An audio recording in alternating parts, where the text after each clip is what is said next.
Welcome back to another episode of Cold Red. I'm Ray Carr, and with me always is Fitz. Fitz, how are you? I'm doing well today, Ray. How are you? Outstanding. Today, our guest is John Gosart. He is the chief investigator for the Office of the Attorney General, the state of Georgia's Organized Retail Crime Unit, and prior to the Attorney General's office, John served as captain for the Clayton County Sheriff's Department, overseeing criminal investigations, narcotics, and the Fugitive Task Force. John, welcome to the show. It's a pleasure to have you. Thanks, Ray. I appreciate the invitation. Ray, our audience may wonder sometimes how we get our guests. Sometimes you know them, you've worked with them. Sometimes I know them, I've worked with them. Sometimes we've both worked with them. Sometimes our producers find someone out there and they bring them in. I happen to know John. We met maybe about 5 years ago. And John, why don't you start us off? It's kind of a little different way that the two of us, came into contact with one another. Tell us that story, please. Sure. Well, you can be boiled down to my daughter really fangirled over Jim, my oldest daughter. I have two children. At the time, my oldest daughter was very much into wanting to become an FBI profiler. And she had gotten a hold of Jim's story through different media. I think she actually saw it was the Manhunt Unabomb on Netflix was what she had come across. And one thing led to another. Was able to connect with Jim online, and then we realized that he and I actually vacationed in the same place. My family had been going to Sea Isle City, New Jersey for probably about 32 years at that point, every summer. And we were able to arrange a meeting, and it was probably one of the more memorable summer vacations that my family ever took. You know, Jim, when he's been on that boardwalk up there in Sea Isle, he's the guy that does all the guessing for the weight and for the height and all that stuff. Well, unless it's changed in the past few years, boardwalk is really a misnomer. It's more of a macadam walk nowadays. Yeah, So yeah, I know. I agree. And Ray, when I said 450 pounds for you, I got it right, didn't I?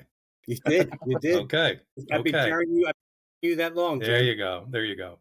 But that was a very pleasurable evening for me and my lovely then fiance, Natalie. And you invited us to the house for dinner. Your parents were there, your lovely wife, your two daughters. And we sat down and had a very nice dinner. And eventually, your daughter was in high school then, I believe. And she asked some very intelligent questions, and I did my best to answer them. I think you had picked up a copy of my third book, A Journey to the Center of the Mind, and I signed that for her. And we've been in touch ever since. You came back to Sea Isle a few times after that, and we biked together. We met each other at different places. So you have a great family, and I've been following, your career since then. And we'll tease our audience a little bit. We don't just bring on guests that have been on TV and have worked cases that have been picked up by TV shows, but John has one of those under his belt too, and we'll get to that. A very interesting one of a rapper who was murdered in the Atlanta area, and John will walk us through that before we end here. But John, we always like to start with our guests. I think you have even a different background than many of our guests.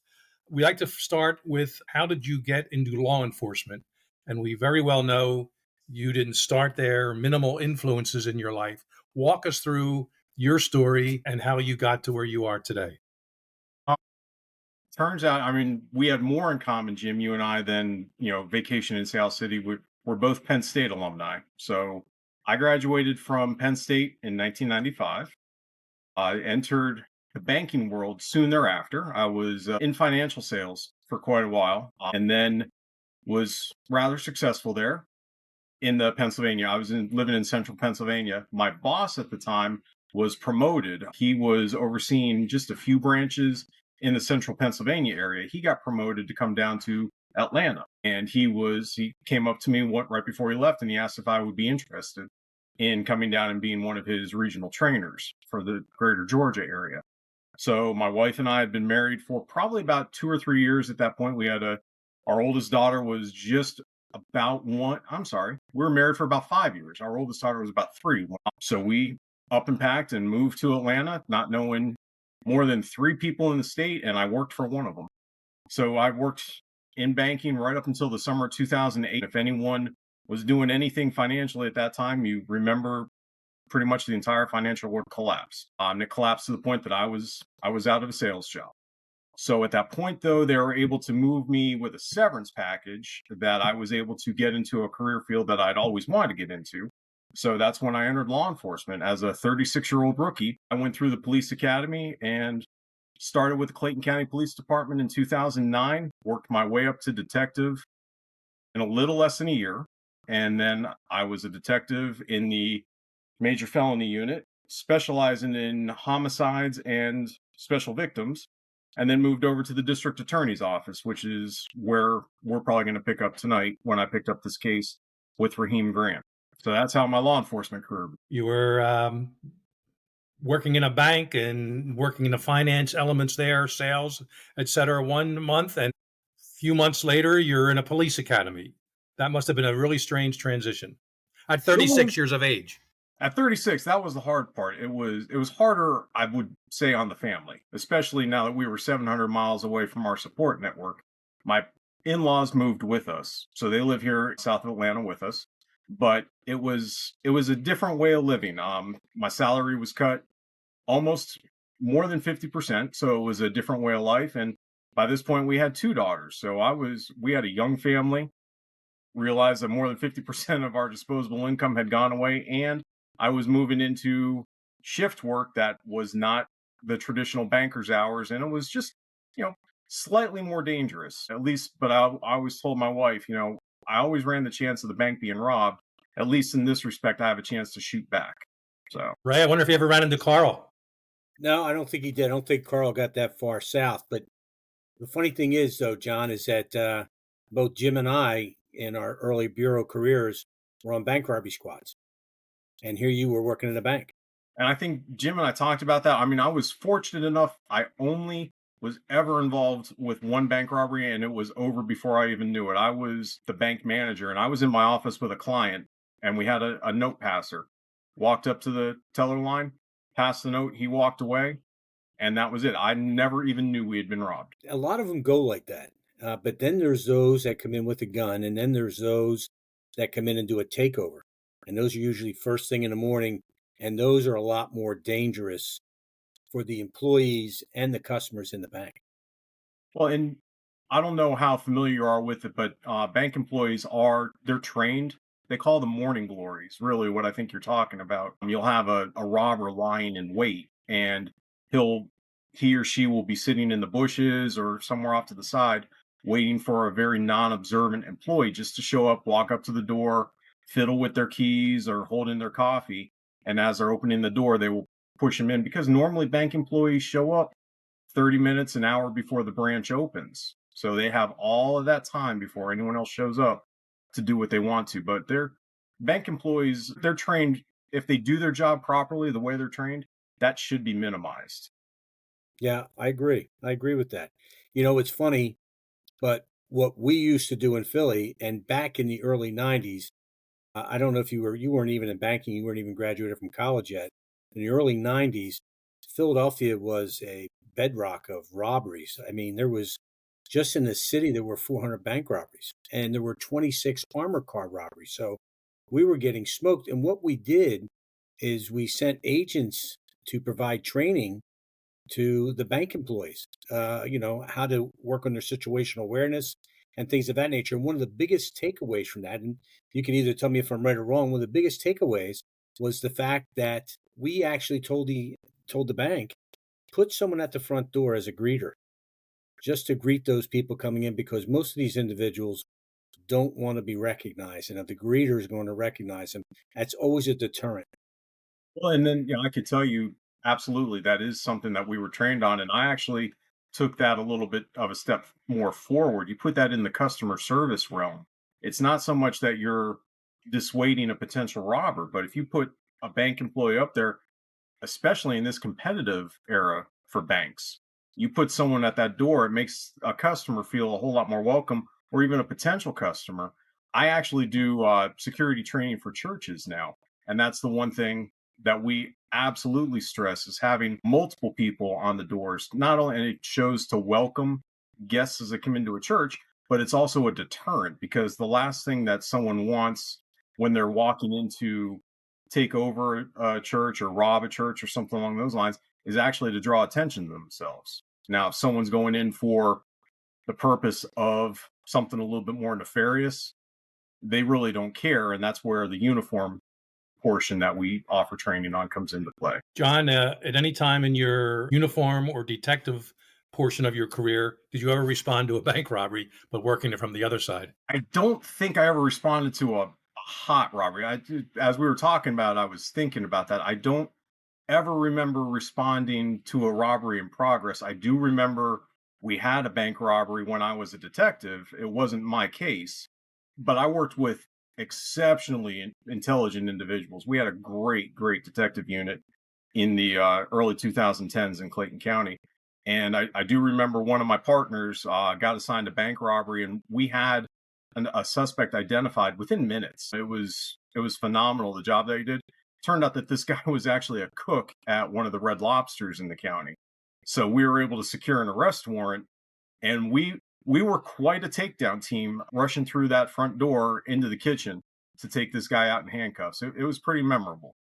So if Yeah. any one of your listeners was at the Red Lobster on Terra Boulevard in Jonesboro in 2011, I'm sorry if my guys and I ruined your dinner, but we had a job to do. Yeah, the lobster wasn't cooked quite the same that night. That's very interesting. And remind me, so you went through the academy, and real quick, I went through the FBI National Academy at 32 years of age, and they called me the kid. I went back basically a year later with the birthday. I was 34, and they nicknamed me Pops in the regular FBI special agent training. So at 36 years of age, going through the academy, they have nicknames for you, or playfully, of course. I had three that I can remember. Of course, one was Old Man, two, Banker. That was the one that always came in. And three, the third one was Detective, because they figured with my financial background that I was going to end up somehow doing that. They were halfway right. Yeah, I did make Detective, but I went the other way. I didn't do financials. I actually did persons. And just let me clarify something. The FBI really has jurisdiction over bank robberies, but in the last 10 years or so, it's a federal crime. But in the last 10 years or so, the FBI has turned a lot of that over to local and state police. So it could be worked jointly, of course, bank robberies. Ray, I'm not even sure when you left how that was being worked in Philadelphia. I know it was different for me, NYPD. IPD worked all the note jobs. The FBI NYPD task force worked all the gun jobs. Yeah, that was kind of similar, Jim. It was 1996 when I kind of moved away from bank robberies and went out to a resident agency. But a lot of the things we always looked at, and John, you could probably attest to this, is we always looked and went where we got the biggest bang for the buck. So if there was an offender that we felt could do better going locally or with the state, we definitely went that way, and vice versa. Because the main thing for all of us was to keep these guys off the streets and keep the place safe, keep our Well, places and safe. I would agree with you entirely. The only time I truly remember working with the FBI when I was in local law enforcement was kidnappings. And we worked two of them. So we actually had one time, I do remember the CART team coming out. Yep, I think it's Child Abduction child Rescue. abduction response team. Okay. That I remember that. And we also had another one. I always liked it when the FBI showed up because they came with great food. They rolled the truck in, and they always made sure the agents were very well fed. They didn't always watch the back door on that truck, but they always provided the food where our folks never really thought about it. Yeah, yeah, That's they train us that in the academy, right, Ray? yeah. You take care. I mean, you have to take care of people, and that's the way to do it. But a lot of times, those trucks were usually fire departments and things of that nature that would actually donate that. I mean, I did many of operations where we had the local fire, and I think at a small donation that we gave them, that they were able to feed hundreds of police officers, especially when you get into those kidnappings. This was a sweet mobile command center that they had, and we actually sent two detectives up to distract the agents at the front of the truck, and three of us slipped in the back door and stole about That's five great stuff. pizzas. That's Wow, I great. hope this I hope they're not watching now because I ripped off the federal government a few years ago. Well, the statute of limitations may have expired, but hey, you never know with today's bureau. He always has a question he likes to ask about a young patrol officer and what case, biggest. Go ahead, Ray. Well, I always look and I think there's always that one case, whether it's the first pinch or the first notable case that we worked that really had an impact on us that we'll never forget and we'll take with us to the grave. You asking patrol wise or detective wise? Both. Whatever sits with you, John, that you think, you know what, that was one of the best cases I ever had the chance to work. Well, let's keep the rapper case to a little Right. bit. The Maybe rapper early case. your early career, just out of curiosity. Well, let's keep it humorous because I think we're going to get a little serious later on in the interview. So I do recall one of the first times I just been cut loose, and we worked 8-hour shifts when I was a patrolman. So I worked what we called evening watch, which was 1400 to 2200, 2 p.m. to 10 p.m. And we actually had what we called early ins and early outs. We would have one officer come in at 1300 and he would leave at 2100 just to help alleviate some of those holding calls. And I was the early in one day, and as I pulled into service, I was dispatched to a home invasion in progress, is how it was called. So I was on one side of the county where my precinct was, and this home invasion actually took place probably about 15 miles to the east of where I was.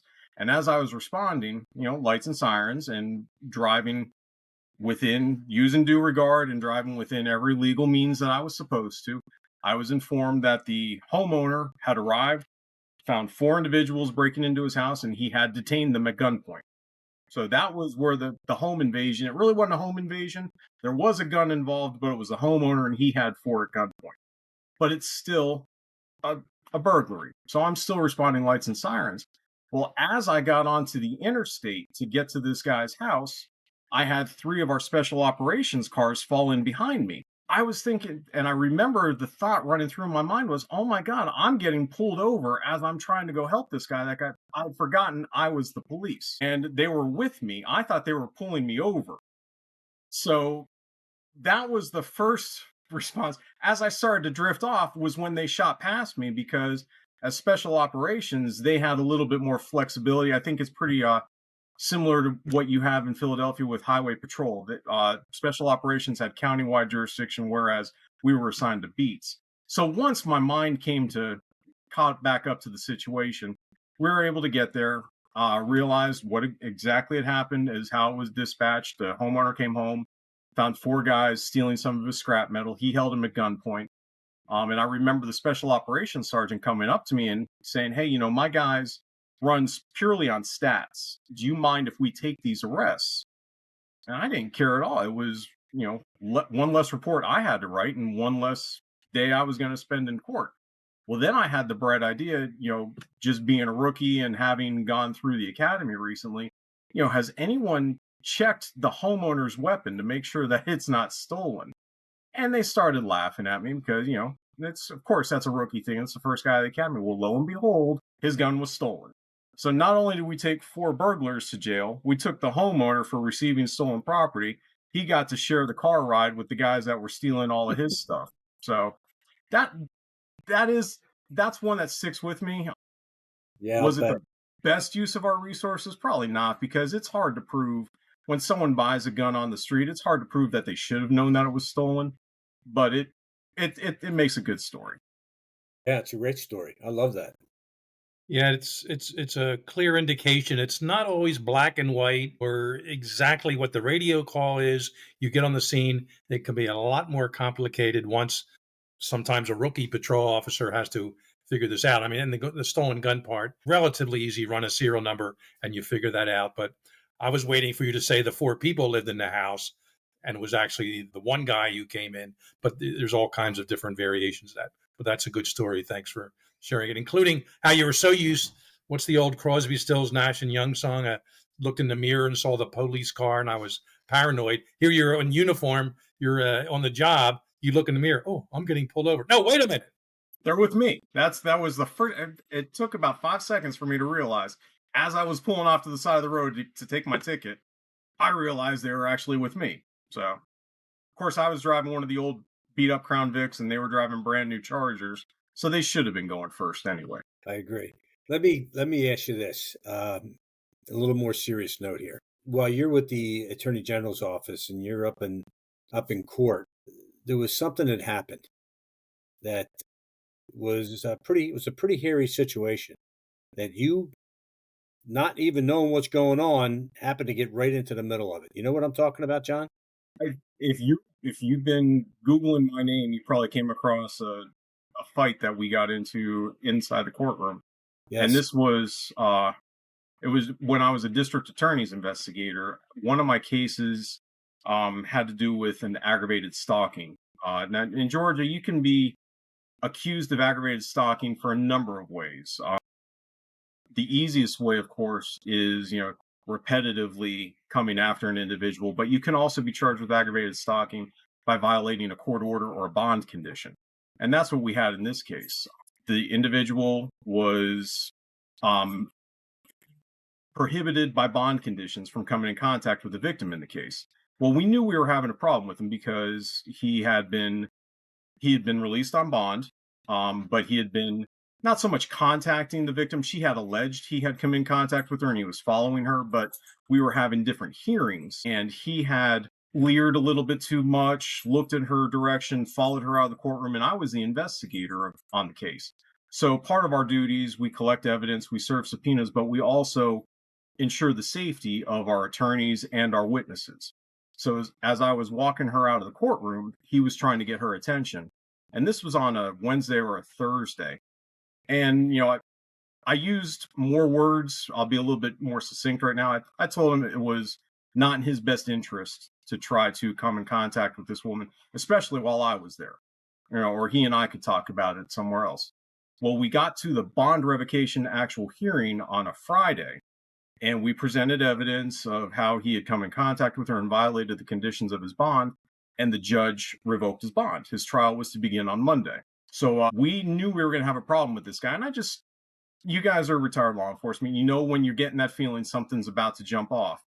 I positioned myself closer to the back of the courtroom, directly behind this defendant. So I remember him standing up and the judge gavelled it that he had revoked his bond and he was remanded. And this defendant looked at his attorney and said, "So I'm going to jail?" And the attorney said, "Yeah, you are." As he stood up to walk to the right with the deputy to go back into the holding cell, he just turned around and ran past the bar and ran right into my grip. Now, I don't know where he thought he was going to. We have a 4-story courthouse in Clayton County. Unless he was going to jump off the balcony, there was no way he was getting anywhere. But we got to fighting in the middle of the courtroom, and he got away from my grip. He went through 2 tasings and about 14 baton strikes before he was actually able to be subdued. Did he try to grab your weapon? Did you feel as though he was grabbing your weapon, going for your weapon? He did when we were rolling around on the ground. I was just trying to hold him. There was no way that I was going to handcuff him. We were rolling on the ground. I was on my back. Now I've fought Brazilian Jiu-Jitsu for years. I'm actually quite comfortable fighting on my back, but I'm more comfortable without a weapon on. So as I was grasping with him, I could feel his hand going down to my gun. Well, I moved to weapon retention, and when I took one arm off to cover up my weapon, that's when he was able to break my grip and ran. He actually got behind the clerk's desk. The clerk's desk is on the ground level, and the judge's bench is elevated. So he was running back and forth between the clerk's desk and the judge's desk. And it's actually pretty funny. I didn't realize it at the time, but looking back at the surveillance video, the judge got up out of his chair and he was ready for the defendant to come over the bench. The judge actually grabbed, I don't know if it was the American flag or the Georgia flag, but he was getting ready to spear the defendant if he made it over that bench. But we were able to take him into custody. He did get convicted, actually went to jail. And this is what didn't make the news. This is an interesting caveat.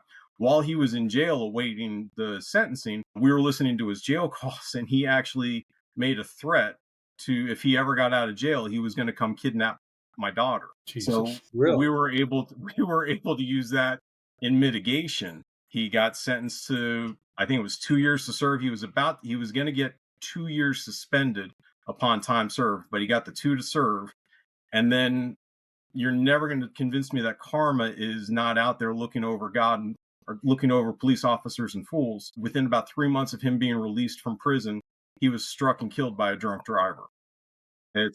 We don't have that worry any longer. Thank God for that. What an interesting case. And you weren't even planning on that day. Obviously, you knew this guy was a bad actor, but his impulsive response there when he heard that he was going to jail said, exit stage right, you're there.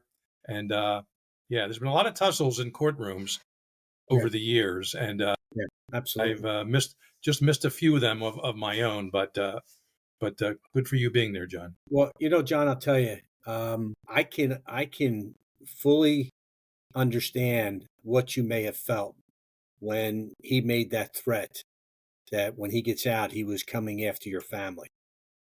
I've had that threat to me. I don't know if Jim has, and my wife doesn't know.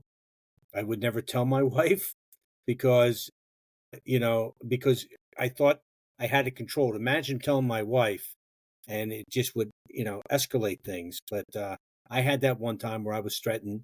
They were going to come after me as well, but that never happened, never materialized. The thing, I never told my wife or my daughters about this. So if they're going to find out about it listening to this podcast. Well, if we're all telling secrets now, no, I never had a threat. We'll tell that one, Jim. It's got something to do with that 240-pound guest on the boardwalk.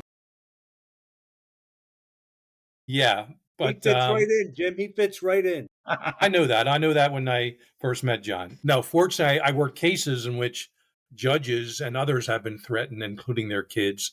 And I wrote that up in my third book. And that was one judge in the Eastern District of New York, but luckily with a mob guy, but nothing ever happened to that. But yeah, that definitely hits home when bad guys are talking about that stuff. That used to be off the table. No one talked about that stuff, or no one would do anything like that. I'm not sure exactly how many years ago that was, John, but some of the rules of engagement have changed in that regard. And not just us, but our families, those, of course, still working the job can still be targets in that regard. Well, let me tell you this one story. And this happened when I was stationed in Buffalo, New York. It was a guy we were working, we had a wire up. It was my wire, and they thought it was another agent who had been there for a while. I was only there 3 years in Buffalo when this happened. And I'm a fairly new agent. It's late 80s, early 90s there, like probably late 80s. And these two guys that were targets of our Title III, our wiretap. We had both a Title III and a Meisher, which we had microphones in the place. And they go up and they visit this agent's house in Clarence, New York. And him and I were desk mates. We used to sit in the old bullpen. And they just said, "Hey, we just came to see if Dave's around." And I won't mention his last name. And he says, they said the wife knew that this was not good, and then they left. She called her husband, who was not home. He was out.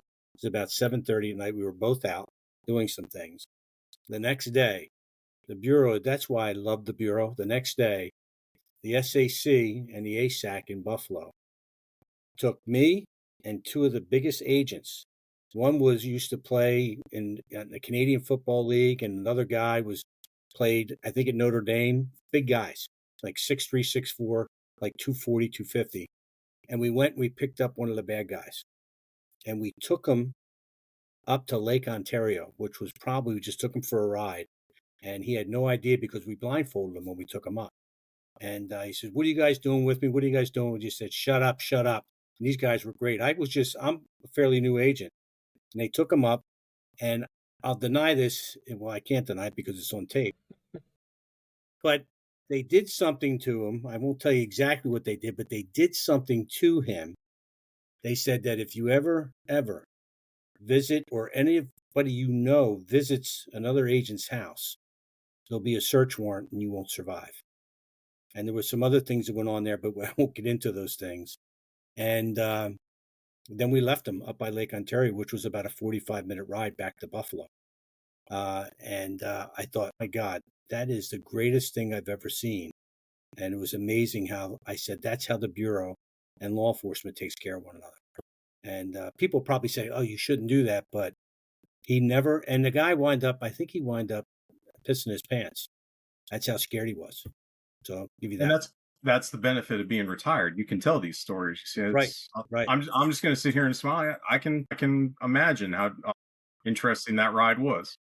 It was a great ride, John. The only But time that we ever had anything similar, we used to do that to rookies on their first night. We take them to the county line and drop them off in Atlanta and say, "Okay, find your way back." But that's ah, pretty calm compared to what you Fed guys do.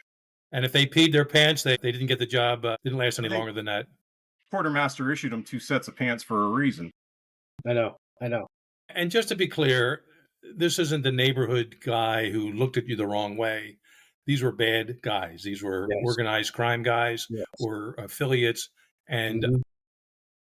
back in the 80s and 90s, and even before then, that's how these types of things were handled. No one really got hurt, but the problem, whatever was threatened, seemed to dissipate and go away. It And did. sometimes in life, that's how And you it's handle these I, things.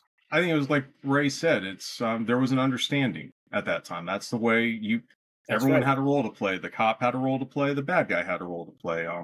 Before I started, if anyone looks at a map, Clayton County is actually the county just below Atlanta. I used to hear stories that bad guys would run from Atlanta police and they'd hit that Clayton County line and they would stop and get out of the car and lay down and wait for Clayton County to show up because they knew what was coming with the Clayton County police that the Atlanta police didn't deliver.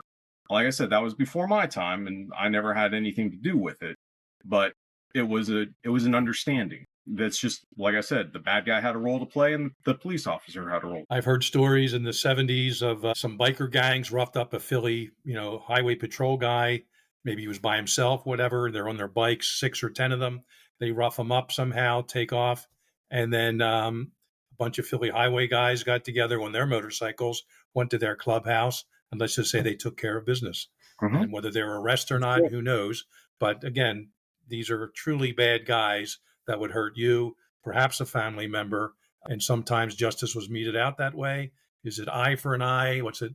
Lex talionis, I think, is the Latin Yes. term for that to some degree. And I'm not advocating it now. It's a little tricky when everybody has body cams on, but sometimes a lot of problems can be solved early on.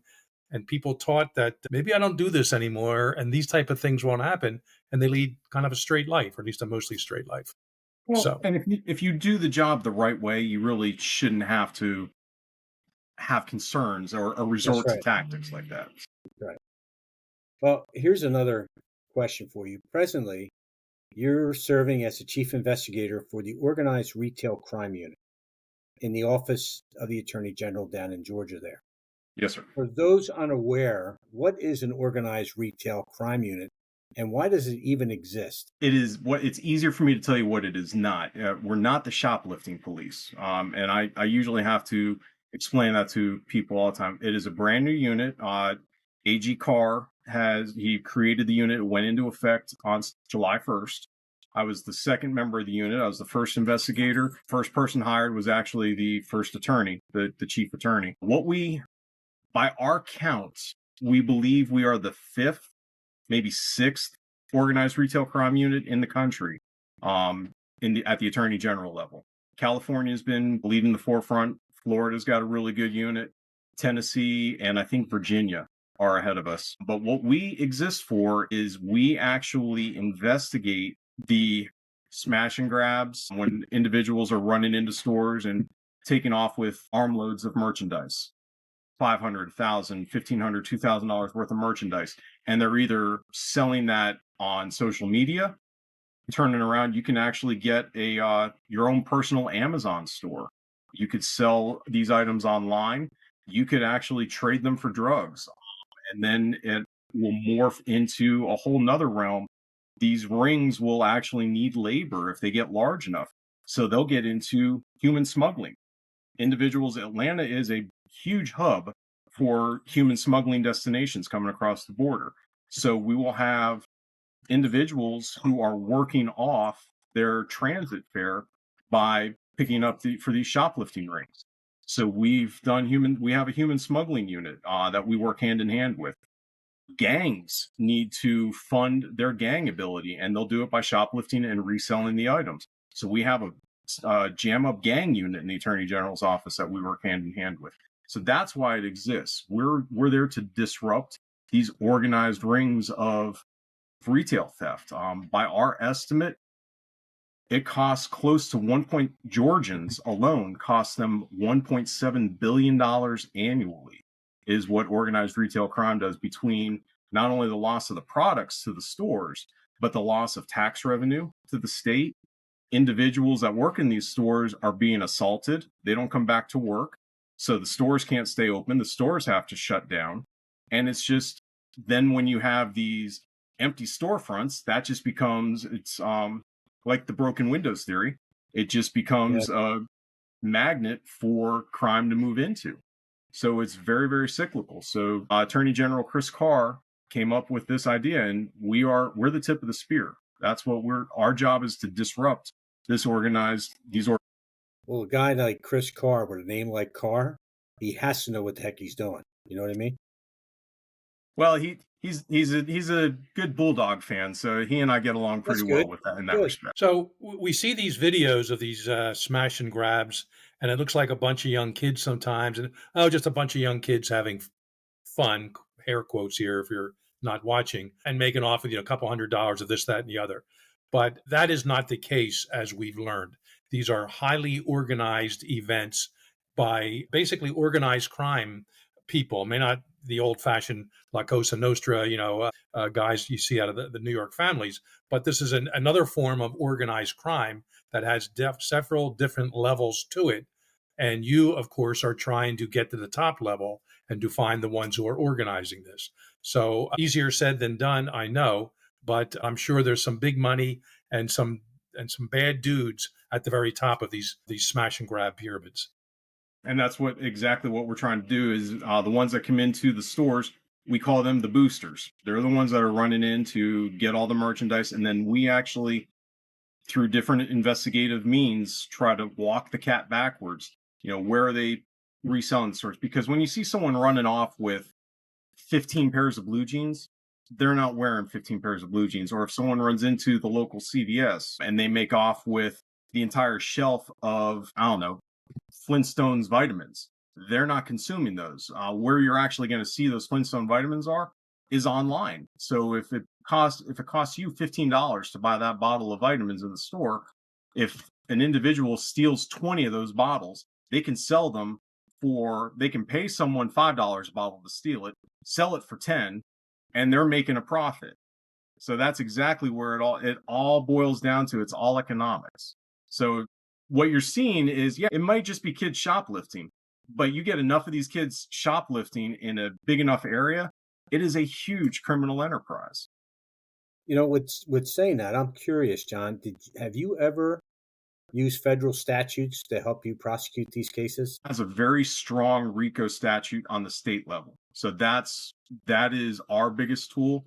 And that's why we were created, because we have a statewide jurisdiction, whereas what we're seeing a lot of is these 2 and 3 person shoplifting teams. They'll hit one store in, for example, I don't want to use a real case right now, so I'll say I'm not even going to tell you where I live. A neighboring county is Butts County. So if they go into Butts County and they steal $1,000 worth of over-the-counter medication at 9 o'clock, they'll run south into Forsyth County, steal another 1,000, and in one day they might hit 2 or 3 places. So yes, and if you left these to be prosecuted individually, felony shoplifting is a 1 to 5. Well, if they're juveniles and they don't display a weapon, and in Georgia it's got to be a weapon that fires a projectile for a juvenile to be transferred to Superior Court, that's going to be a slap on the wrist. So what we're looking to do is to identify the entire ring, who's putting these kids up to it, and then we, with the statewide jurisdiction, can take all of those cases, wrap them up under one indictment, and move forward. A RICO conviction is a 20-year sentence in Georgia. And just to clarify, that's RICO is racketeering, influence, corrupt organizations. Yes. And the feds came up with that, I think, in the late 70s to help take down organized crime, mobsters, those things. But now I know some states have their own version, like you just described in Georgia. And it's a way you can take a bunch of smaller crimes in effect, maybe bigger ones too, of course, and then lump them all together jurisdictionally or through statute and bring down the bad guys who are organizing it. It's a Yeah. great, And it's a great law, great statute, both the state and federal level. in Georgia, we require what's called two predicate acts. So they have to be two individual specific actions, and we probably have about 20 different 20 different crimes or types of crime that can constitute those predicate acts. So it's a very valuable tool, and we're happy that we have it at our disposal. Outstanding. In the old days, I guess they would sell these things out of the back of a trunk or even on a shopping cart up and down the street. But you're telling us there's now websites devoted to this, like Amazon, but of course it's not. And people can go on board and order these things and I guess get them shipped to their home and at a much discount price. And what they're doing is illegal, whether they know it or not. But certainly the people selling them are breaking the law too. So amazing how that works. There was something similar. A guy that Jim and I worked, he was a guy that robbed banks. But there was a period of time, and Jim and I both believe that he robbed the bank and engaged a police officer who tried to stop him, and this police officer was shot, not killed, but shot, and it hit him in the upper part of the vest, and the bullet lodged in. And all of a sudden, the bank robber stopped robbing banks. But what he did is he broke into, or didn't broke in, he shoplifted in college bookstores. And he stole from Temple, Villanova, Penn State, St. Joe's, all these different college bookstores, and he would steal all these mathematic books. And he would hoard them. And then he would go up to New York, and out of the back of his van, he would sell these books. And I said to him, yeah, how much money could you really make from selling those books? He says, in 2 days, I'd make 10 grand. So you can see what you're saying. It's a very lucrative business with some of these guys. And then he got tired of doing that and went back to robbing banks again and continued for another 15, 16 years before we caught him. And probably drew a whole lot less attention to himself stealing Correct. books than he did robbing banks. That's right. That's right. How that works. And that's Carl Gugasian, of course, that Ray wrote the book about him, and maybe someday a TV movie of some sort coming up. But let's kind of wind down here a little bit. But John, over the summer, you recommended I watch a TV series called How I Caught My Killer. Kind of an unusual name for a show with the my pronoun in there. But once I watched it, it made a lot of sense. Now, this is before you went to the AG's office, right? You were still at the DA's office when you worked this case. I was. It involved a rapper out of Atlanta. Can you walk us through the very early stages and some of the twists and turns that affected you in the whole investigation? Well, I think, the first thing I got to say is when I was approached by this show, it sort of struck me kind of odd that they had this was actually the second season and there's 10 episodes. So now we've got at least 20 cases where they're saying someone who is already a murder victim caught their killer. So it's quite fascinating how often that this happens. But I remember it was early in that. You guys are the researchers. I can't even recall. I know the murder occurred in December. I just can't remember what year. I want to say 19. Well, if it's 2019, I can't recall. 14. I was actually 14. Okay, 2014. It was probably February 2015. I remember this vividly. It was 10 o'clock at night. You guys probably worked part-time jobs when you were in your early days in law enforcement. Everyone does to make ends meet. I was on my way to a part-time job at Chick-fil-A, providing parking lot security, so the workers going out to the car at the end of the shift didn't get robbed, and my cell phone rang. And it was a friend of mine who worked at the sheriff's office. And it's 10 o'clock at night, and he is just calling me everything but a child of God on the phone. He is screaming at me, yelling at me. And I finally calmed him down, and I understood him to say, "Why are you letting a murderer go?" And I had no idea what he was talking about. Well, it turns out that in December, there was a situation where this rapper that you're talking about by the name of Raheem Grant was shot and killed by the mother of his child, Sierra Hart. At first glance, when you take a look at everything that was at the crime scene, he's larger than she is. She's got stab wounds all up and down her leg. She's claiming that he was punching her, and she's got facial injuries, and she was able to grab a gun and shoot him in self-defense. And that was originally how the police department was looking at it.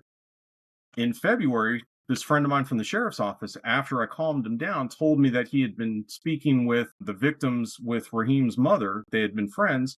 And he said, you know what, something just doesn't look right. Can you look into it? Well, it wasn't even my case to begin with. At the district attorney's office, we don't get the case until somebody gets arrested. And in Georgia, it works its way through magistrate court, and then it gets bound, felonies get bound over to superior court, where the district attorney's office prosecutes it. So I was able to go to work the next day and just started looking at some of the evidence that had been collected. And it was crime scene photos that really drew my attention to it.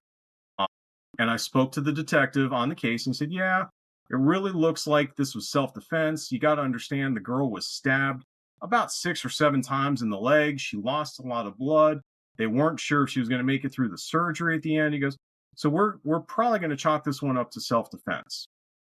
Well, I looked through the crime scene photos, and there was one picture in particular where I was looking. It was a full-on shot of Raheem's body, and he was laying face down, and I could see that there was a wound in the top of his head, a bullet wound in the top. He had been shot 6 times, once in the shoulder, multiple times in the torso, either chest or back, and then one right here on the top of his head. And that one always bothered me because he was about 5'8", 5'9", and Sierra was shorter than he was. So for him to get that wound, I'm not a crime scene guy. I'm just a regular homicide detective. But for him to get that wound, somehow the entry up here had to come from above him or in front of if it were down on the ground. I ruled out coming from on top because looking at the crime scene photo, with him laid out, I could see the blood spatter maybe 7 to 8 inches off the floor. And I could tell where that blood spatter was leading back to. So within 15 seconds of looking at this photo, I'm comfortable to say the conclusion that Raheem was laying face down on the ground when he received this bullet wound. And that was all I had. And I remember going to the chief investigator and asking him to please, can you talk to the criminal investigation division at the police department? Just have them take a look at this and play this whole thing through. Let's not close this out just right away. And there were some choice words because I remember him saying, well, if you want to go back to be a homicide detective, we can make that happen. And I said, you know what? I'm just telling you what I see from my experience. So we let that one simmer for a week or two. And again, I was back at Chick-fil-A when my phone rang at about 11 o'clock at night, and it was my chief calling to apologize to me. And I couldn't remember what he had done to warrant an apology. And that's when he told me the detectives were actually able to get into the cell phone that belonged to the victim. And Sierra didn't recall that she was so drunk, she actually videotaped herself murdering Raheem. She shot him multiple times over and over and over, and actually had a break in the shot succession that she would turn the phone to herself and she would talk to the phone. She identified herself by name, by date of birth. One time she actually put the phone down on the ground, and this is very, very important. When she put the phone down on the ground, you could see her pants where she had all these 7 stab wounds that were all on her left leg. Her pants were completely intact as she was shooting Raheem. All of her wounds being on the left leg were on the outside of her leg. So without even looking at the video of her firing the gun, I said, tell me she's left-handed. And they said, how did you know she was left-handed? I said, all of her wounds, what she did was after she shot him, she picked up the knife and she stabbed herself. That's all she did. And that's exactly what we were able to prove at trial. We were able to slow that video down, and you can see her pants as she's shooting Raheem, which she says is after he stabbed her. Her pants are completely intact, no blood stains, no rips, and she is just letting him have it. And it was that final round in the head. And you can hear he's actually begging for his life. He's begging for a drink of water, begging to see his daughter one last time. And that's one thing that never came out in the show, Jim. I don't know if I mentioned this to you or not. You actually can hear the 3-year-old child is present while this is all happening. And the one thing that this was on two different shows. It never made it. The little girl, her name was Angel. When they did her forensic interview, she said she remembered being burned on her face. Something hot hit her in the face, and we could never figure it out. Well, once we were able to reconstruct the scene, she was actually seated on the bed about 7 feet away from where this was all happening, and it was a shell casing popped back and hit her in the face because we found it on the bed. This little girl not only watched her mother kill her father, but she was so close that she got burned by one of the shell casings being ejected as her father was being shot. It was Raheem started the video because he was trying to document that she was attacking him, and that's when she just started shooting at him. So Raheem's the one that solved his own murder. I just put the pieces together that he left out. And what you didn't say, but I know it's on the series, on the show, how I caught my killer. But the stab wounds were relatively minor, right? Just like a quarter of an inch, something like Well, that. they weren't minor. She did a good job. She sold it. But they were clean. They weren't jagged like that you would receive if you were fighting for your life or fending someone off. Sure. They were very, very clean, but some of them were very deep. The one that Okay. really sold it for us, she actually had one of her thigh tattoos, if I remember correctly, exposed. And in one of the hospital photos, you could see a very deep stab wound in that tattoo. But in the video, that tattoo is completely unremarkable. There's no type of cut or anything at all like that. So yeah, my theory is we proved that the stab wounds occurred after she shot Raheem.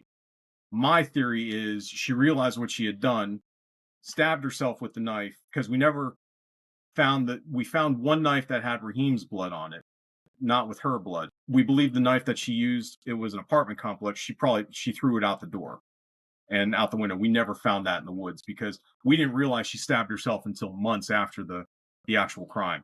So once she got interviewed, she probably went and was able to find that knife and dispose of it. Let me ask you this: did you guys ever get the opportunity to interview her The police department did, yes. well? Yeah, when they did that, but that was early on, Hmm. and basically it looked like a self-defense until later on. But did you ever interview her and asked her about the wounds that she self-inflicted on herself? Well, what you have to understand is by the time myself as a DA investigator gets the case, the individual is already represented by counsel. Correct. So, and even though her attorney I've been cross-examined by shrewder attorneys than this one. He still was smart enough to not allow her to make any statements. Because you sit and you think, and I look at some cases, and I remember the only case I remember where someone self-inflicted a punishment on themselves in order to make it look like they were also a victim was a person using a hammer on themselves. And I thought, wow, that really takes a lot for someone to do that. It really does. There's the only similar one that I can think of. I'm trying to think how much information I really want to give away with this is an individual that I knew personally and professionally, staged a break-in in his home. And he was a police officer at the time. So he called me at the same time he called 911 saying that individuals had broken into his home. Well, I beat the police officers there. And as soon as I walked in, the first thing I could smell was OC spray, oleoresin capsaicin, it's pepper spray. It's what police officers carry.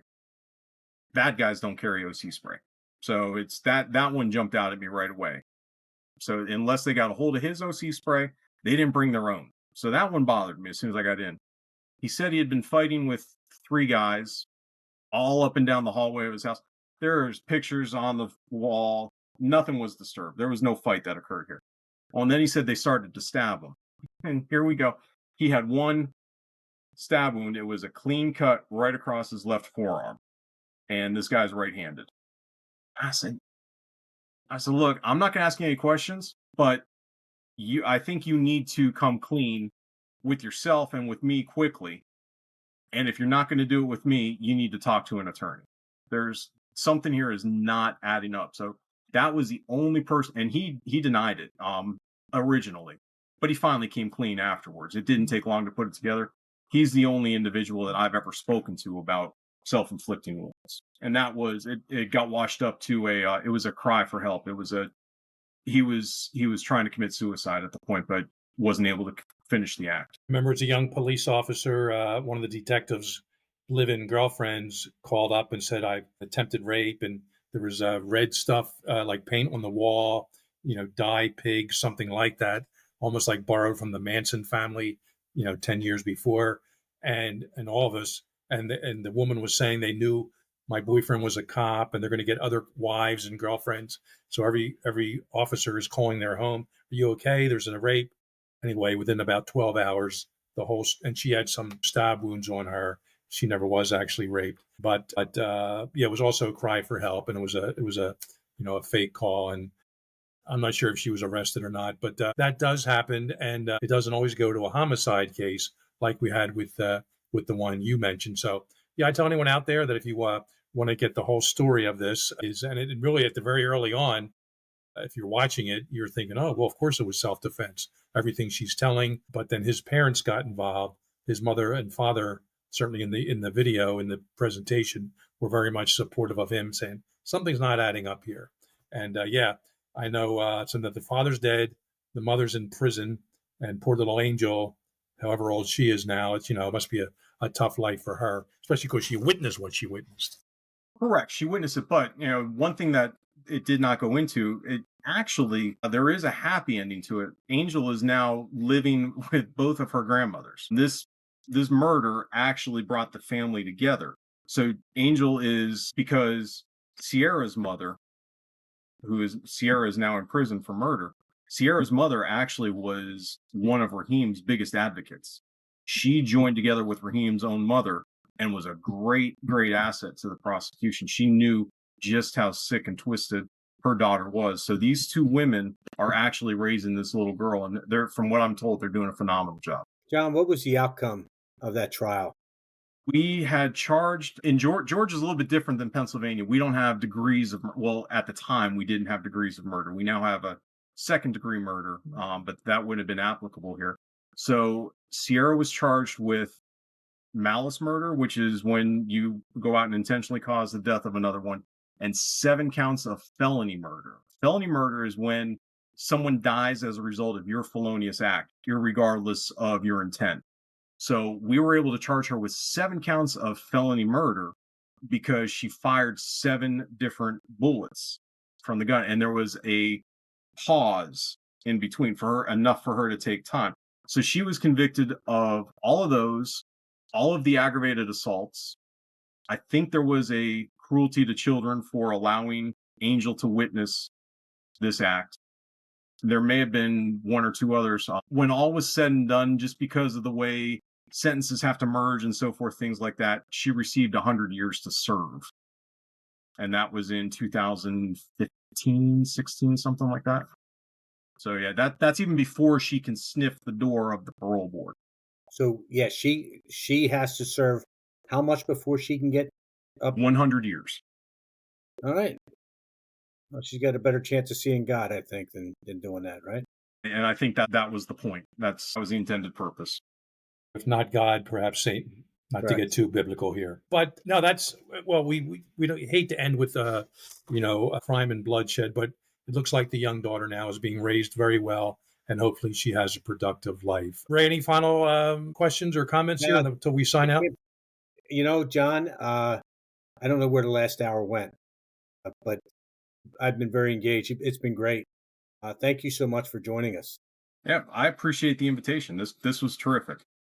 And John, thank you for your continued service to Yes, the state of Georgia. And again, one of those rare folks who are still carrying a gun and a badge that we have on Cold Red. So thanks to you and your bosses that authorize this. And keep up the good work and keep your head low out there because you're still on the firing line. And we know how it can be out there, believe me, even more so nowadays. So thanks again, John. Tell your family I said hi. Hope to see them maybe in South Jersey one of these days again. Absolutely. And everyone, thanks for listening and watching Cold Red. Don't forget to like us, to subscribe to us. You can catch us on, obviously, on YouTube also. And check our website, coldredpodcast.com. And saying good night for Ray and for John Gosart, our guest. See you next time, everyone, on Cold Red.